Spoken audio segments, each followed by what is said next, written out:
नमस्कार। यो हो समाचारमा स्वागत छ। म अपेक्षा तिमिल सेना। म राधा ढुङ्गाना। सुरु गरौँ अहिलेसम्मका प्रमुख समाचारबाट।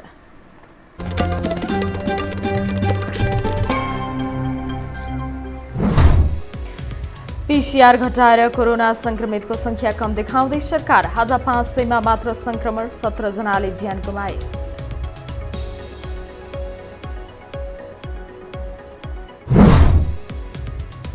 सचिवालय बैठकका लागि सहमति जुटाउन दिनभर नेकपा नेताको दौडधुप। बैठक केही दिनपछि सार्न ओली पक्षको प्रस्ताव।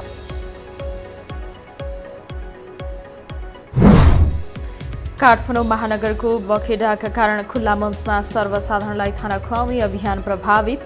प्याकेटमा खाना बाँड्दै सङ्घ संस्था।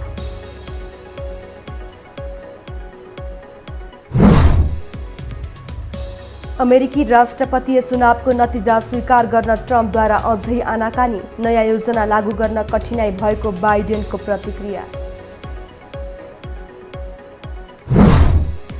र ढाकामा सम्पन्न दोस्रो मैत्रीपूर्ण खेलमा नेपाल र बङ्गलादेशको बराबरी। पहिलो हाफको बदला लिने नेपाल असफल।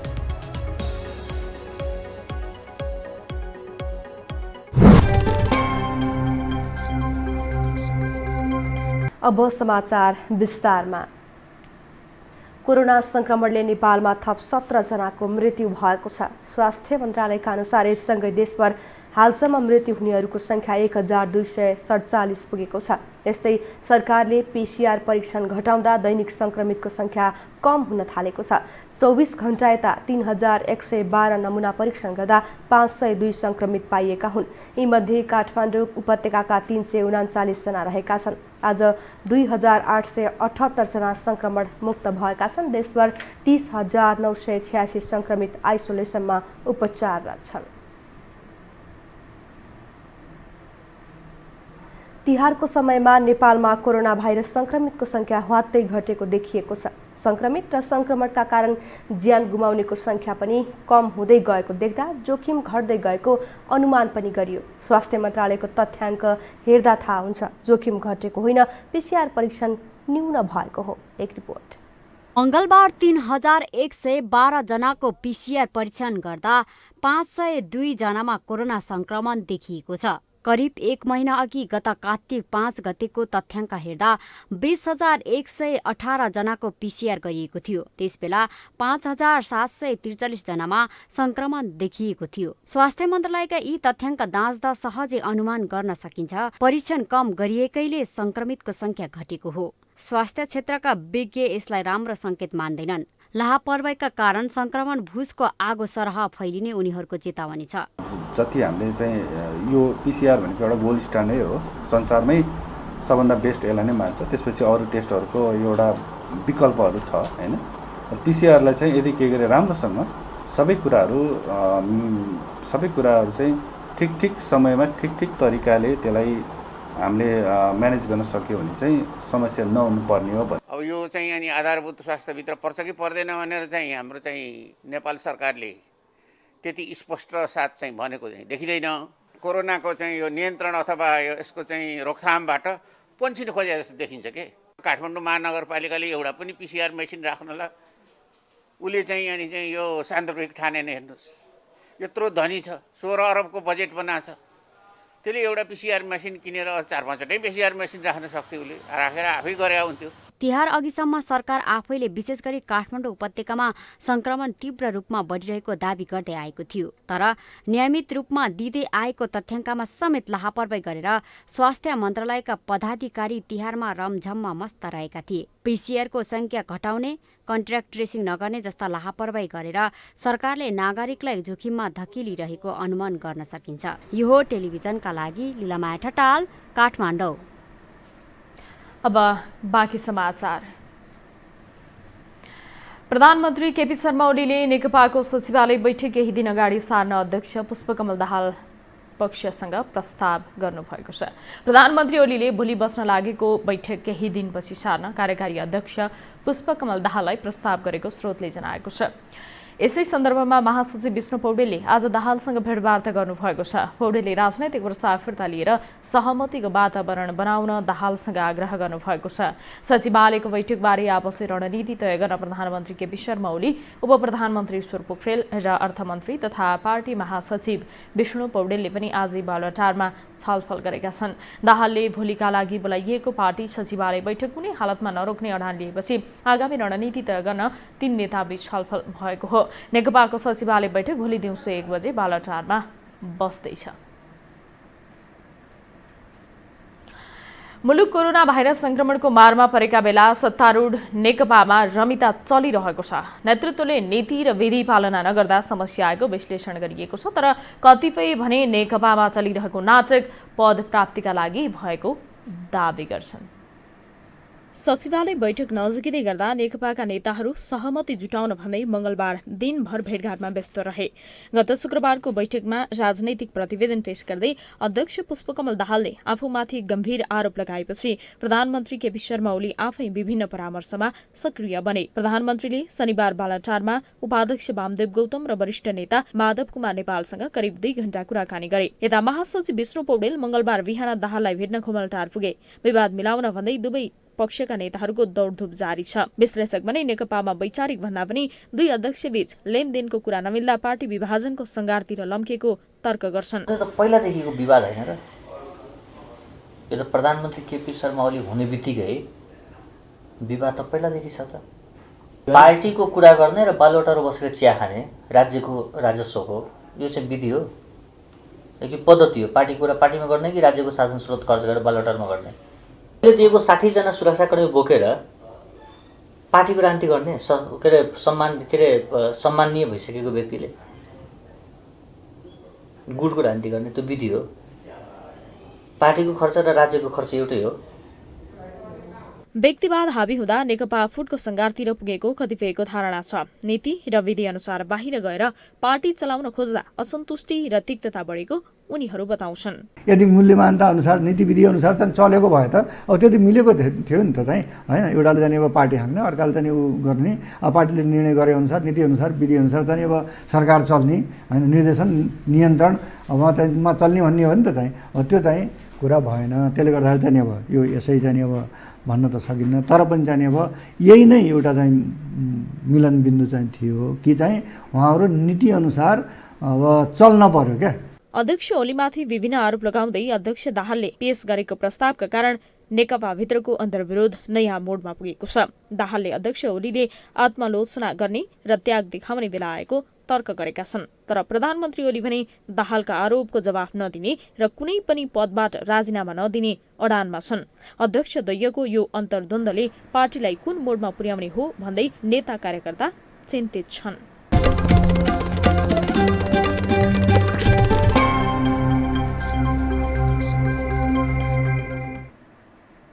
विश्रामपछि स्वागत छ। अब बाँकी समाचार।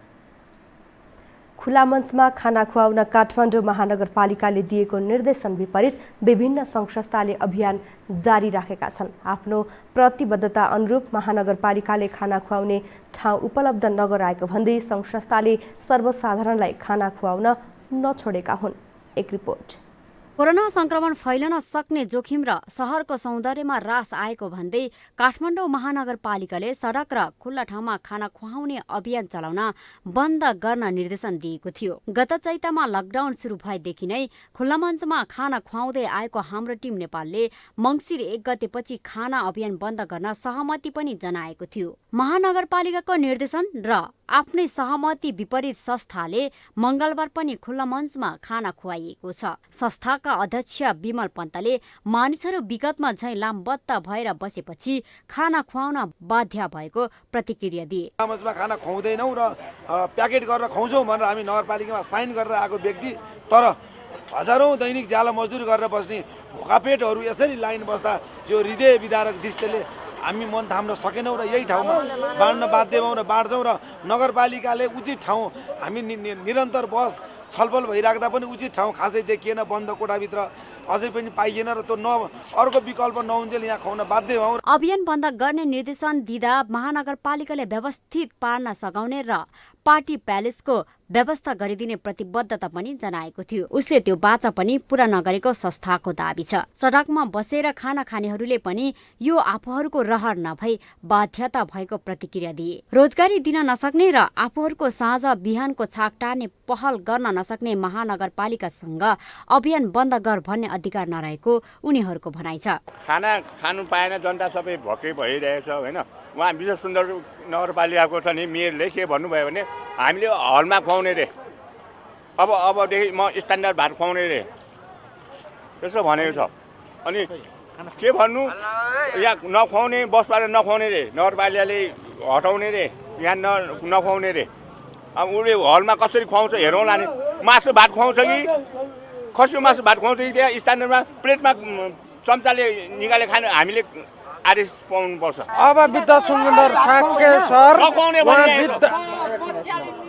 विद्या सुन्दर साक्य सर विद्वान हो, स्थानीय निकायको सरकार पनि हो। यी भोकापेटहरूलाई अहिलेसम्म उहाँले थामिदिनु भएको छ। उहाँलाई उसले रोक्न खोज्छ भने उसलाई थाम्नको निमित्त होइन यो पुरै यो जनताहरू, यी व्यक्तिहरू उसको आँगनमा जान्छन्। कुनै पुलिस प्रशासनले उसलाई रोक्न सक्दैन यिनीहरूलाई। अनि उसले थाम्न सकोस्, उहाँले थाम्न सक्नुभयो भने। देशमा 3 तहको सरकार छ। तीनैवटा सरकार नागरिकको गाँस काटेर बुझाइएको करले चल्छ। सरकार चलाउनेहरू त्यही करबाट तलब भत्ता खान्छन्, चिल्ला गाडीमा गोड्छन्। नागरिक समस्यामा परेका बेला तिनलाई चासो छैन। यस्तो बेला गैर सरकारी संस्थाले खाना खुवाउँदा अभियान नै बन्द गर्न लगाउने र प्रतिबद्धता पूरा नगर्ने महानगरपालिकाको कदमको जति नै भर्सना गरे पनि कम हुन्छ। यो हो टेलिभिजनका लागि लीलामाया ठटाल, काठमाडौँ। काठमाडौँको खुला मञ्चमा गत चैतदेखि निशुल्क खाना खाँदै आएका मजदुर काठमाडौँ महानगरपालिकाको बखेडाका कारण आधा पेट खान बाध्य भएका छन्। खाना वितरण गर्न रोक लगाउने महानगरपालिकाको निर्णयपछि भोका मजदुर मारमा परेका हुन्। एक रिपोर्ट। सरकारले यदि होइन मेयरहरूले नि यो बन्द गर्ने हो भने चाहिँ हाम्रो रुमको भाडा तिर्देर अनि हामीलाई रासन भरेर रुममा राख्दोस्, हामी रोडमा आउने छैनौँ। नत्र भने हामी छोड्ने पनि छैनौँ यो सडक। यही सडकमा अंशु यादव आमा जस्तोहरूको खाना हामी यहाँ आउने 100 ग्रुपको खानाहरू हामी रोडमा सबलाई लाइन राखेर भए पनि हामी खाना चाहिँ खान्छौँ। यो आक्रोश हो। यो आक्रोश काठमाडौँ महानगरपालिकाका कारण आधा पेट खानामै चित्त बुझाउन बाध्य दिपा तामाङको हो। यिनले लकडाउनका कारण गत चैतमा रोजगारी गुमाइन्। भाडा तिर्न नसकेपछि उनलाई घर मालिकले निकालिदिए। सडकमा आइपुगेकी उनी खुला मञ्चमा 100 ग्रुपले उपलब्ध गराएको निशुल्क खाना खाएर निर्वाह गर्दै आएकी थिइन्। तर मंगलबार भने उनी आधा पेट मात्रै खाना खान बाध्य भइन्। तिहारपछि खुला मञ्चमा खाना वितरण नगर्न महानगरपालिकाले दिएको चेतावनीपछि निशुल्क खाना वितरण गर्दै आएका 100 ग्रुप लगायतले पाकेट बन्द खाना वितरण गर्न सुरु गरेका छन्। मंसिर 2 गतेदेखि खाना वितरण रोक्न वा अन्य स्थानमा सार्न महानगरपालिकाले उर्दी जारी गरेपछि उनीहरूले प्याकेटमा हालेर खाना वितरण गर्न थालेका हुन्।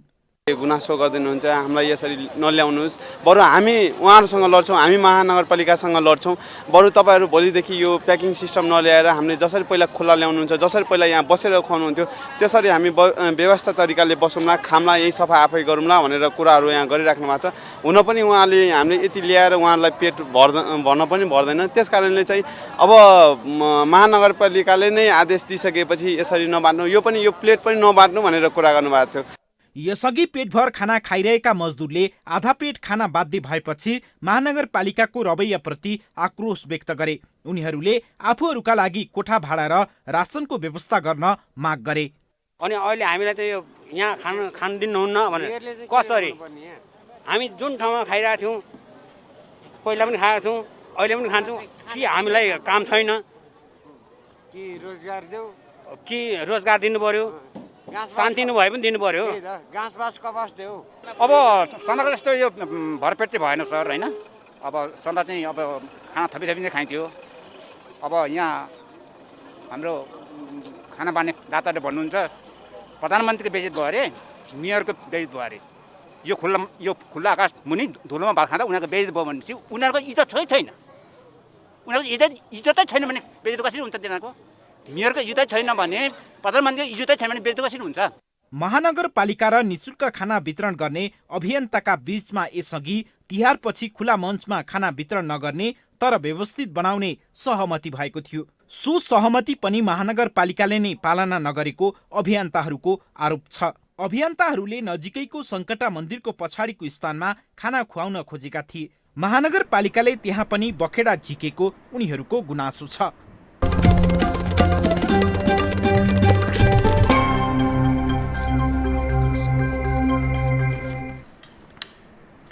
विश्रामपछि स्वागत छ अब पालो अन्तर्राष्ट्रिय समाचारको।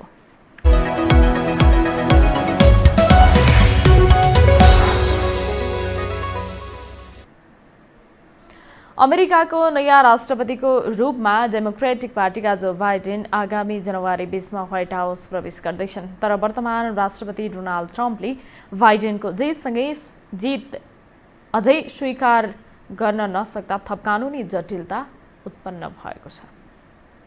लोकतन्त्रको नमुनाको रूपमा रहेको अमेरिकामा हाल राष्ट्रपतीय निर्वाचनलाई लिएर नवनिर्वाचित राष्ट्रपति जो बाइडेन र वर्तमान राष्ट्रपति डोनाल्ड ट्रम्प बीच आरोप प्रत्यारोप जारी छ। अमेरिकी राष्ट्रपति डोनाल्ड ट्रम्पले सोमबार बिहान आफ्नो आधिकारिक ट्विटर अकाउन्टबाट आफ्नो जितको घोषणा गरे। यता बाइडेनले पनि ट्रम्पले सत्ता हस्तान्तरणमा ढिलाइ गरे कोरोना संक्रमणले थप मानिसहरूको ज्यान जान सक्ने बताएका छन्। बाइडेनले कोरोना भाइरसको प्रकोप रोक्न समन्वयको आवश्यकता रहेकोमा जोड दिएका छन्। डेलावेयरमा आयोजित कार्यक्रममा उनले योजना बनाएर लागू गरिहाल्नुपर्नेमा ट्रम्पले अवरोध सिर्जना गर्न खोजेको आरोप लगाए। राष्ट्रपतीय निर्वाचनपछि संक्रमणकालीन कार्यहरू गर्ने सरकारी निकाय जेनरल सर्भिसेज एडमिनिस्ट्रेसन जीएसले अझै बाइडेन र उपराष्ट्रपतिमा निर्वाचित कमला ह्यारिसलाई विजेताका रूपमा मान्यता दिइसकेको छैन। उनीहरूलाई आसन्न प्रशासनलाई दिइने संवेदनशील सरकारी ब्रिफिङको पहुँच दिइएको छैन। ट्रम्पको चुनावी अभियानले विभिन्न राज्यहरूमा मतगणनामाथि प्रश्न उठाउँदै कानूनी चुनौती दिएको छ। बाइडेनले राष्ट्रपति ट्रम्पलाई हार स्वीकार्न पुनः आह्वान गरेका छन्। 3 नोभेम्बरमा भएको राष्ट्रपतीय चुनावमा बाइडेनले 306 इलेक्टोरल कलेज भोट प्राप्त गरेका छन्, जबकि राष्ट्रपति निर्वाचित हुन 270 कलेज भोट भए पुग्छ। यद्यपि राष्ट्रपति ट्रम्पले आफूले चुनाव जितेको दावी गर्दै आएका छन्। अब पालो खेल समाचारको।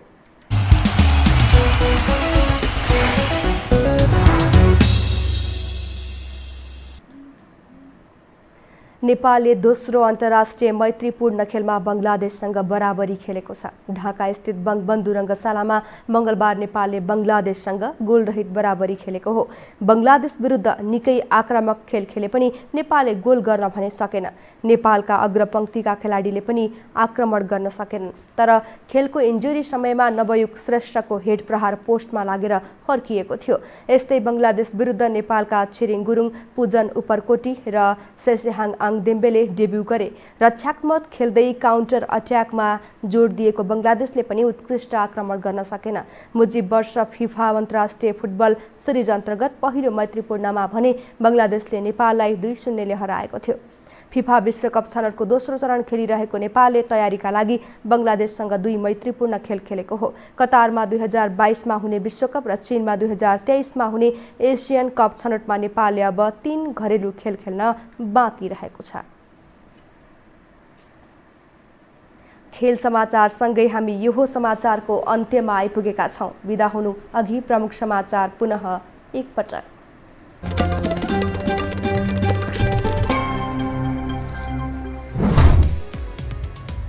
पीसीआर घटाएर कोरोना संक्रमितको संख्या कम देखाउँदै सरकार। आज 500मा मात्र संक्रमण, 17 जनाले गुमाए ज्यान। सचिवालय बैठकका लागि सहमति जुटाउन दिनभर नेकपा नेताको दौडधुप। बैठक केही दिनपछि सार्न ओली पक्षको प्रस्ताव।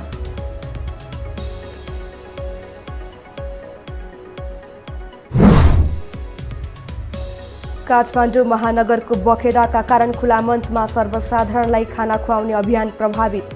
प्याकेटमा खाना बाँड्दै सङ्घ संस्था।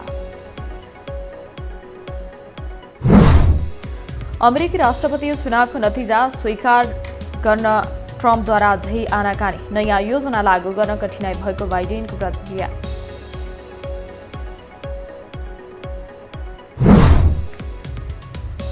र ढाकामा सम्पन्न दोस्रो मैत्रीपूर्ण खेलमा नेपाल र बङ्गलादेशको बराबरी, पहिलो हारको बदला लिन नेपाल असफल।